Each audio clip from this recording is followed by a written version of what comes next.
नमस्कार दोस्तों, स्वागत है आपका हमारे YouTube चैनल लेबर लॉ में। साथियों, मैं लगातार आप लोगों को जो जानकारियां हैं, कुछ महत्वपूर्ण जो जानकारियां हैं वो आपको देता हुआ आ रहा हूं हर वीडियो में।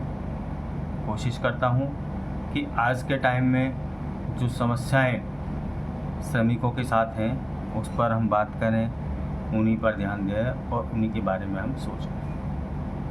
तो साथियों, आज हम जो चर्चा करेंगे वो चर्चा करेंगे आज हम ग्रेच्युइटी के बारे में। देखिए, ग्रेच्युइटी कहाँ पर लागू होती है और इसको लेने के लिए क्या करना है, इसके लिए क्या फंडामेंटल वर्कर का राइट है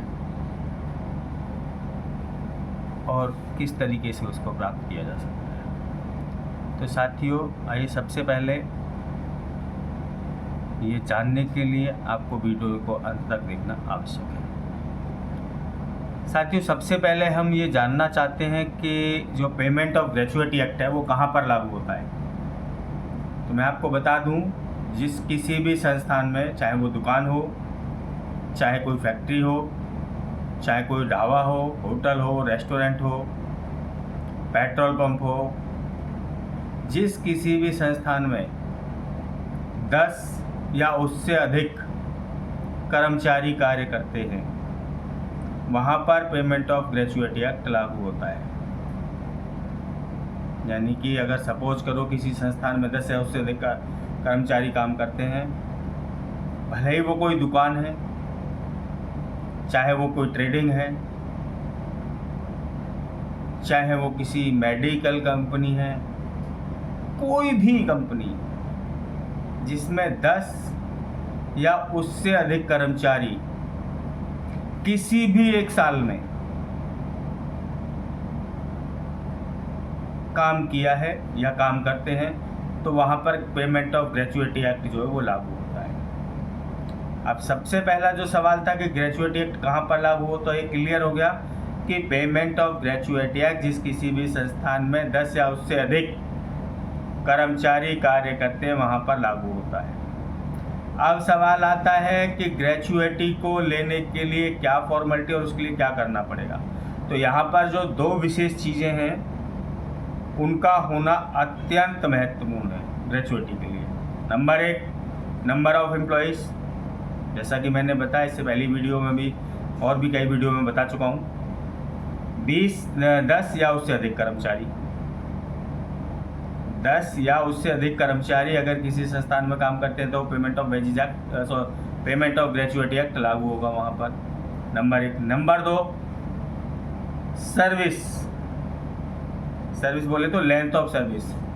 किसी भी कर्मचारी की सर्विस ग्रेच्युइटी प्राप्त करने के लिए उसकी 5 साल की सर्विस का होना अति आवश्यक है। यानी कि दो चीज़ें चाहिए यहाँ पर हमें। नंबर 1, लेंथ ऑफ सर्विस कितनी होनी चाहिए, 5 साल से अधिक। जो वर्कर की सर्विस है, जो कर्मचारी की सर्विस है, वो 5 साल से अधिक होनी चाहिए। दूसरा, संस्थान में, कंपनी में, दुकान पर 10 से अधिक कर्मचारी होने चाहिए। अगर किसी संस्थान में आपके जहां आप काम करते हैं वहां पर 10 या उससे अधिक कर्मचारी कार्य करते हैं और आपने 5 साल या उससे अधिक अगर किसी संस्थान में लगातार कार्य किया है तो आप ग्रेच्युइटी के लिए एलिजिबल हैं, लायबल हैं, आपको ग्रेच्युइटी मिलेगी। अब सवाल आता है कि ग्रेच्युइटी किस कंडीशन पर मिलेगी, किस आधार पर मिलेगी। तो ग्रेच्युइटी के लिए दो चीज़ें हो गई, नंबर ऑफ सर्विस और नंबर ऑफ एम्प्लॉइज़। अब इसका जो बताएंगे हम कि इसको किस कंडीशन में मिलेगा। देखिए, ग्रेच्युइटी आपका जो कर्मचारी है उसका एक स्टैच्यूरी बेनिफिट है, यानी फंडामेंटल राइट जिसको बोलते हैं। ये हर उस कर्मचारी को मिलेगा जो पेड वर्कर है, चाहे वो मैनेजर हो, चाहे वो सुपरवाइजर हो, चाहे डायरेक्टर हो, चाहे वाइस प्रेसिडेंट हो, चाहे सेक्रेटरी, कोई भी कर्मचारी यहाँ ग्रेचुइटी एक्ट में कर्मचारी के लिए कोई परिभाषित नहीं है, यह ना ही कोई वेजिस के परिभाषित है कि इतने से ज़्यादा ऊपर सैलरी है तो उसको ग्रेचुइटी नहीं मिलेगी। ऐसा कोई इशू नहीं है। जिस कर्मचारी को जो वहाँ काम करता है, चाहे वो किसी भी पोस्ट पर है, कितनी भी सैलरी है, उसको ग्रेचुइटी मिलेगी।